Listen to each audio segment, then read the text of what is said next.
looking for 140 kids. I think pretty much all of our houses are decent. When I started buying, I bought decent sized houses. I wasn't looking, again, to cram kids in. I wasn't looking for that small bedroom. I wasn't buying houses just to buy houses. So pretty much all my houses have large bedrooms, large kitchens, at least one bathroom, plenty of off-street parking. We offer garbage, snow removal, everything. Again, we take care of everything except for cable and internet, which in our new building will offer cable and internet. Again, so when we bought houses, we went for nicer houses in good areas, close to the campus. So I think ours are kind of attractive to the college kids to rent now. And at this point, I have an avenue to offer anybody who wants to live off campus. We have whatever you're looking for. Yeah. We have the houses if you don't want to live in an apartment building.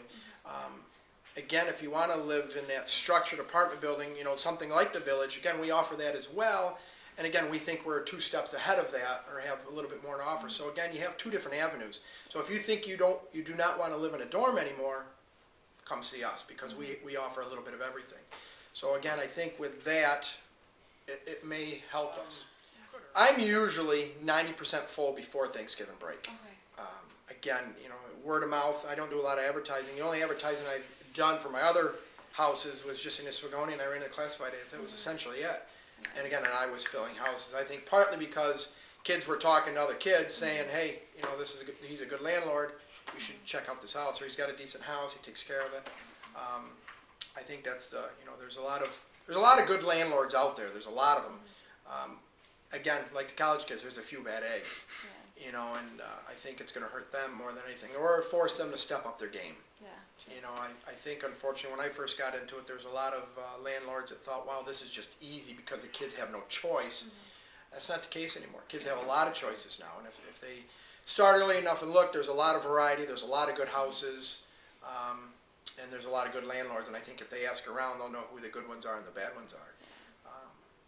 Again, I like to think we're one of the better ones, and that's what we strive for. Is we're not looking just to pack them in. And I think, unfortunately, that's what a lot of them, that's their mentality. And again, even with this large project, we weren't just building it saying, geez, these kids need a place to stay. So again, they'll come. We're trying to offer them as much as we possibly can. So, and again, as long as the budget is there, and as we go on, there's a lot of other things that we haven't even put on the website that, community events. How can I get the kids involved with the YMCA? My wife is a board member at the YMCA. So, and I know there's a lot of college kids that work at the YMCA.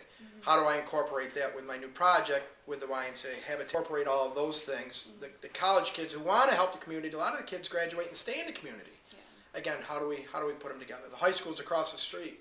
How do we somehow help the college kids maybe get credit or help them with their class to help maybe the kids that need tutoring or something? And I know there's other programs out there like that already. Again, what can we do? Maybe if nothing else, we give them a facility that they can use. We're going to have in the downstairs where the common areas, there's 3,000-4,000 square foot of space that I could put in a mini classroom or something if need be, and just help in that way. And again, we're open for suggestions. So again, as this is going on, and in our webpage, we will have a spot in there where we're asking the kids that want to live here, again, what are we missing? What can we do? What can we do to help you, help the community? How do we make this whole scenario better? There's a lot of people in the city that, they love the money that the college brings in, but they don't want the college kid next to them. They want their cake and eat it too, and it doesn't really work that way. So, again, I'm trying to bring the college students, I shouldn't say kids, but college students, again, into the community so they can gain from it, and the community can gain from it. It's got to be a two-way street. Really, that's what we're shooting for. So, see what happens.